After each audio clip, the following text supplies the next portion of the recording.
Ambassador Kalen gazed out at the endless expanse of stars from the command deck of the Lumina diplomatic vessel. The view never failed to fill him with a sense of profound satisfaction. For 12,000 years, the Lumina Alliance had maintained order in this sector of the galaxy. 12 millennia of peace, prosperity, and progress under their enlightened guidance. Ambassador, we've received a communication from Patrol Vessel Thetis, his aide, Marin announced. They've intercepted an unknown craft in the restricted zone near the Arcturus boundary. Kalen barely concealed his annoyance. Another primitive species overstepping its boundaries, no doubt. Details. The vessel identifies itself as the Odyssey from the Sol Confederacy. Apparently, they've just achieved FTL capabilities. First contact protocols were initiated, but Marin hesitated. Continue, Kalen said, his patience wearing thin. There was an incident. The patrol commander reports that the Earth vessel displayed aggressive posturing and refused to comply with standard identification protocols. The Thetis disabled their propulsion and weapons systems as per regulation. There were casualties among the Earth crew. Kalen waved a dismissive hand. Send the standard diplomatic packet explaining their transgression into restricted luminous space. Include the customary fine and reparation demands. He paused, considering. Add a note about the regrettable but necessary defensive measures taken by our patrol. That should suffice. Yes, Ambassador. On the bridge of what remained of the Odyssey, Captain Eva Rostova fought to maintain consciousness. Blood trickled from a gash on her forehead, but the pain was nothing compared to the anguish of watching her crew die around her. The alien vessel had struck without warning, their shields and hull plating useless against weapons beyond their comprehension. Sing, gimme comms, she croaked to her communications officer, who was frantically working at a sparking console. Barely functional, Captain, but I can transmit. Record everything. What happened here? Earth needs to know. When the Lumina diplomatic package arrived at Earth's headquarters 72 hours later, the reaction was not what Ambassador Kalen had anticipated. Instead of the expected humble apologies and immediate compliance, the response was immediate and unified outrage. The United Earth Council convened an emergency session. Representatives from every nation watched the recovered footage from the Odyssey in stunned silence. The unprovoked attack, the deaths of 37 crew members, and Captain Rostova's final transmission before they were forced to abandon ship. These aliens, these Lumina, expect us to apologize and pay reparations? The UEC president's voice trembled with barely controlled fury. They murdered our people in cold blood. The council's decision was unanimous. Earth would not bow to intimidation. A strongly worded demand for justice was transmitted. The Lumina commander responsible must be tried for war crimes, and the Alliance must issue a formal apology. When Ambassador Kalen received Earth's response, he was genuinely perplexed. No emerging species had ever reacted with such defiance. These humans clearly needed to understand their place in the galactic hierarchy. Deploy the 7th Fleet to their colony on Europa, he ordered. A simple blockade should demonstrate our resolve. Once they experience the economic pressure, they'll become more reasonable. The Lumina 7th Fleet arrived at Jupiter's moon Europa with overwhelming force. The small defense force stationed there was obliterated in minutes. Lumina commanders collected data on Earth's military capabilities during the brief engagement and transmitted it back to Alliance headquarters. As expected, Fleet Admiral Tarn reported to Kalen. Primitive weaponry, predictable tactics. Their most advanced ships are barely equipped with functional shields. This demonstration will be over quickly. Kalen nodded, satisfied. Excellent. The Council will be pleased to know this minor irritation will soon be resolved. On Earth, however, something unexpected was happening. Nations that had been rivals for centuries were suddenly united by a common enemy. Military budgets were quadrupled overnight. Secret research facilities that had been developing experimental technologies for decades were given unlimited resources and urgent deadlines. Captain Eva Rostova, having survived the attack on the Odyssey, was summoned to UEC headquarters. Still bearing the scars of her encounter with the Lumina, she stood before the assembled leaders of humanity. "Captain, we're activating Project Prometheus," the UEC president told her. "Every experimental weapons system, every theoretical defense technology, it all goes into production immediately. And we want you to command our first strike force." Rostova's expression was grim but determined. "The Lumina think they know what humans are capable of. They're about to learn how wrong they are." 3 months into what the Lumina still considered a minor police action, Admiral Tarn began noticing troubling patterns. What should have been a simple blockade had evolved into something far more complex. Small, fast human ships executed hit-and-run attacks against Lumina supply lines. Seemingly suicidal tactics resulted in disproportionate damage to Lumina vessels. And most disturbing of all, the humans were adapting with alarming speed. "They're learning our shield frequencies," he reported to Kalen. "Each engagement, they adjust their weapons. They're even beginning to penetrate our encryption protocols." Kalen dismissed these concerns. Temporary setbacks. The full might of the Lumina Alliance has yet to be deployed. In the intelligence division of Lumina Central Command, a junior analyst named Lyra was compiling data that told a different story. She had been tasked with researching Earth's history to better understand their response patterns. What she found disturbed her deeply. "They call their own planet a world of war," she reported to her supervisor. "Their recorded history is almost exclusively a chronicle of conflicts. They've developed and deployed weapons of mass destruction against their own kind. And each conflict has spurred massive technological leaps." Her supervisor dismissed her concerns. "All primitive species go through violent phases. The Lumina themselves had their wars of unification 10,000 years ago." "But that's just it," Lyra insisted. "Humans have compressed that evolutionary timeline. What took us millennia, they've done in centuries. And they never unified. They maintained dozens of competing military powers, constantly innovating against each other.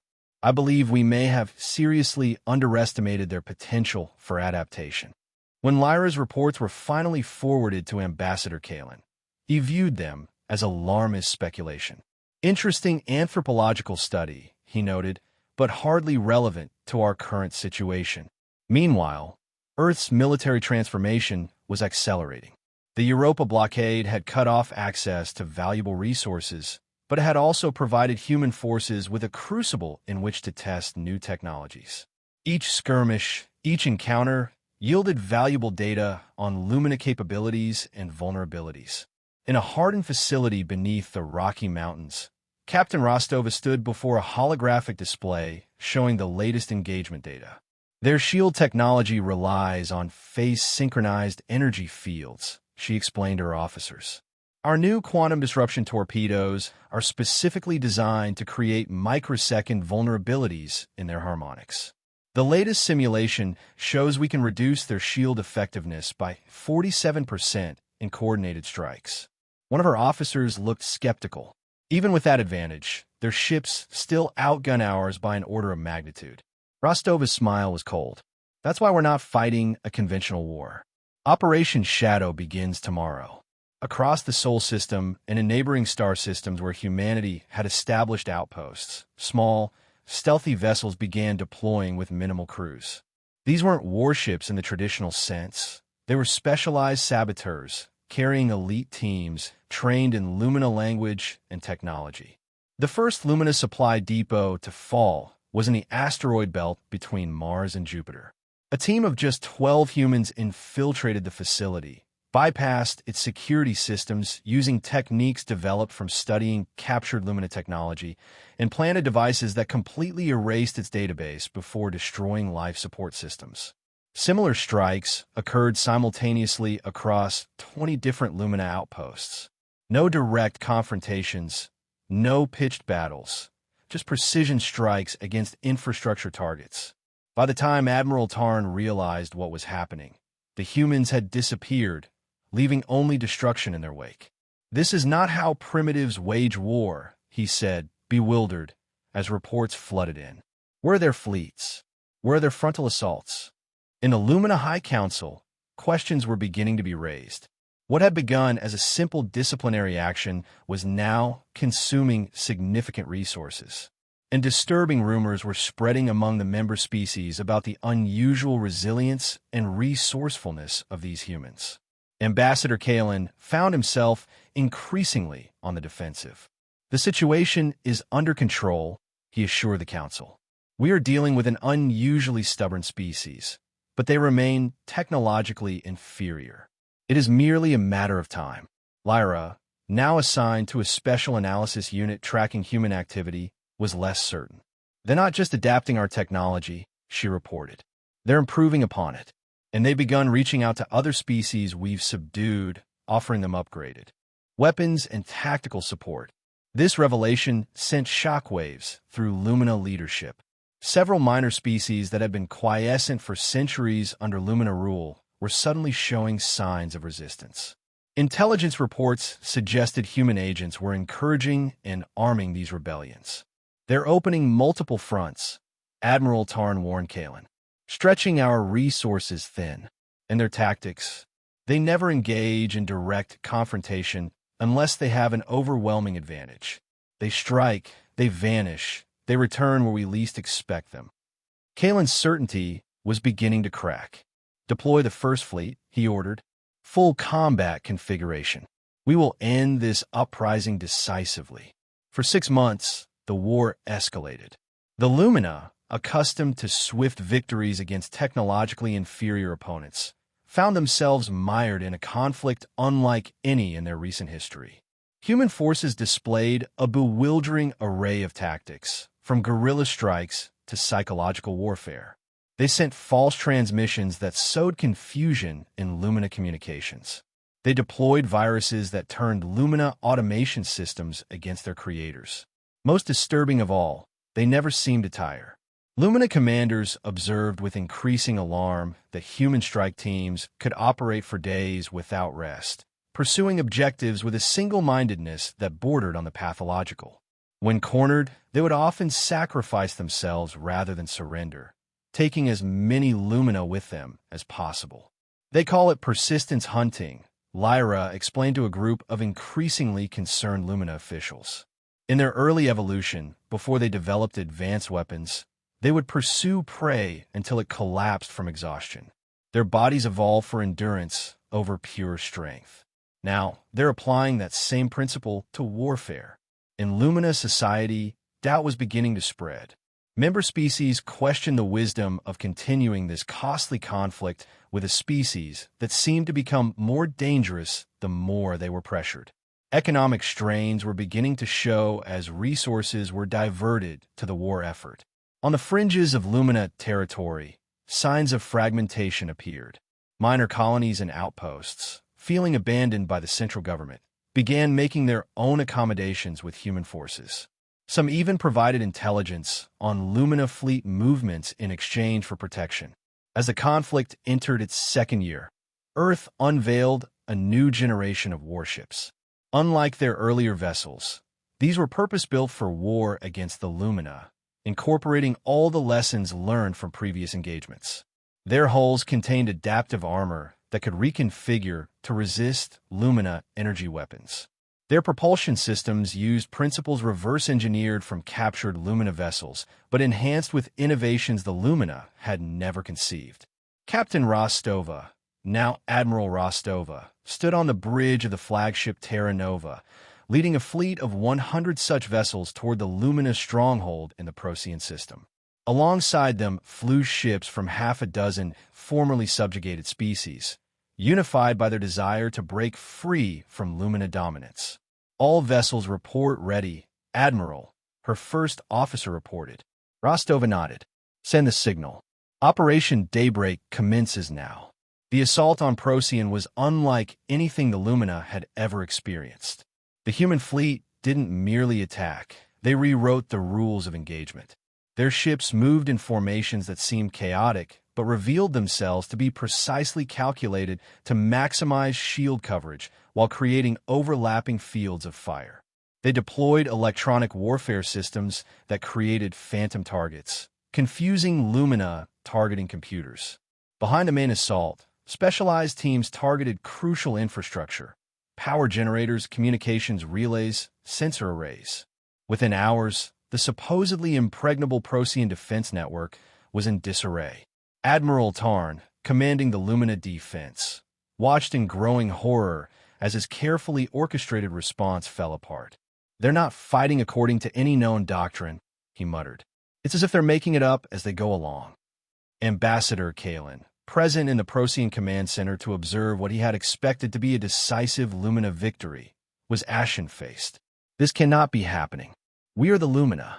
We have ruled the stars for 12,000 years." While the battle raged in space, Lyra made a terrifying discovery.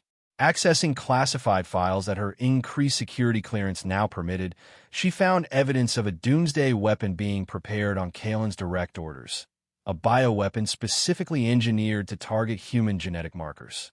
Once deployed, it would spread rapidly through human populations, causing a painful, irreversible degradation of neural tissue. The weapon violated every principle of civilized warfare that the Lumina claimed to uphold. Its use would not just be a war crime. It would define the Lumina Alliance as a civilization willing to commit genocide rather than accept defeat. Lyra's decision was made in an instant.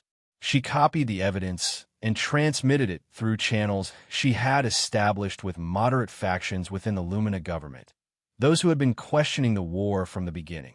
Then, taking an even more dangerous step, she sent the information to human intelligence networks.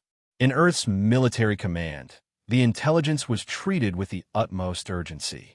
A special strike team was assembled, led by veteran Commander Marcus Chun. "We have the coordinates of the research facility," Admiral Rostova briefed them. "Your mission is to neutralize the threat and secure all data related to this bioweapon. Failure is not an option."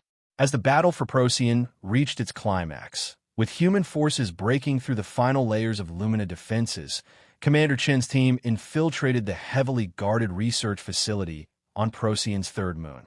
Using stealth technology that rendered them virtually invisible to Lumina sensors, they penetrated to the heart of the complex. What they didn't expect was to find Lyra waiting for them, having locked down the facility's central lab. "I can't let you destroy this," she said as they burst in, weapons raised. "Not all of it." Chen's team tensed, ready to fire, but he raised a hand to stop them. "Explain." "The research, it can be modified. What was designed to destroy can be repurposed to heal. There are applications here that could benefit both our species." She pushed forward a data crystal. "I've isolated and neutralized the weaponized components. The rest could be the beginning of something better than war." Chen studied her for a long moment, then nodded. His team secured the facility, downloaded all research data, and placed explosive charges to destroy the production equipment. As they prepared to leave, Chun turned to Lyra. "Coming." She hesitated only briefly before nodding. In the space above Procyon, the Lumina fleet was in full retreat. The Human Alliance had achieved what no one had thought possible. They had defeated the Lumina's primary battle group and taken control of a major Lumina system. On the command deck of the Terra Nova, Admiral Rostova received the report from Chen's team. "Bioweapon threat neutralized," she announced to her officers. "And we have a defector, a Lumina intelligence analyst with critical information." The victory at Procyon broke the back of Lumina resistance. Within days, moderate factions within the Alliance seized control from hardliners like Kalen, who was placed under arrest for his role in authorizing the bioweapon. Peace feelers were extended to Earth. The negotiations took place on neutral ground, a space station orbiting a lifeless planet at the midpoint between Earth and Lumina space. Admiral Rostova led the human delegation. Across the table sat the new Lumina leadership, with Lyra present as an advisor. "We've had 12,000 years of peace under our guidance," the Lumina representative began. "Your species has disrupted that peace." Rostova's expression remained impassive. "What you call peace, others experienced as subjugation. What you call guidance, we call domination. The galaxy is changing. The question is whether the Lumina Alliance can change with it." The negotiations were long and difficult. The Lumina, accustomed to dictating terms, found themselves in the unfamiliar position of compromise. Earth demanded recognition as an equal, not a subject. The formerly subjugated species that had allied with humanity insisted on autonomy. In the end, a new compact was formed, not an alliance dominated by a single power, but a confederation of equals. The Lumina would retain much of their territory, but would renounce their claim to galactic stewardship. Earth and its allies would have unfettered access to interstellar trade routes and technology exchange.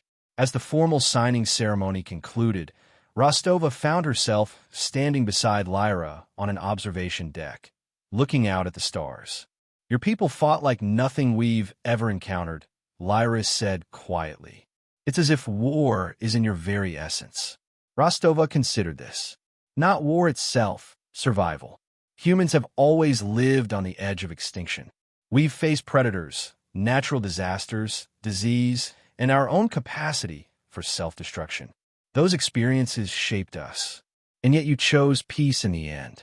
You could have pushed further, dismantled the Lumina completely. "That would have just made us the new Lumina," Rostova replied. "The cycle would continue. We're trying to break it." In the years that followed, the galaxy entered a new era. The former Lumina alliance transformed into a more equitable confederation. Earth established diplomatic relations with dozens of species, sharing technology and culture.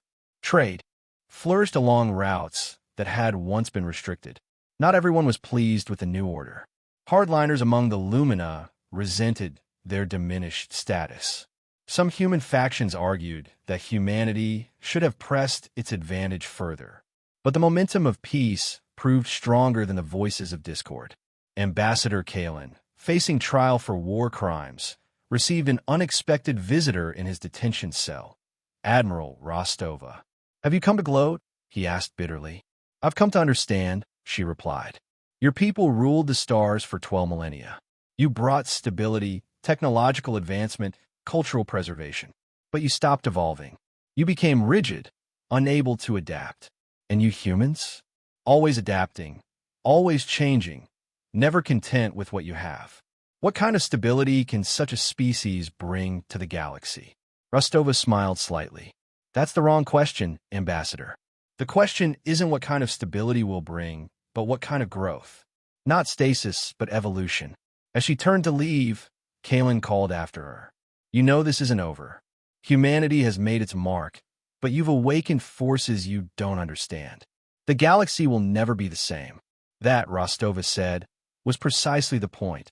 On Earth, memorials were erected to those lost in the conflict, beginning with the crew of the Odyssey. Schools taught the history of the Lumina War as humanity's coming of age among the stars. Military academies studied the tactics that had allowed an emerging species to defeat a vastly more advanced civilization. But perhaps the most significant change was philosophical. Humanity had faced extinction and survived.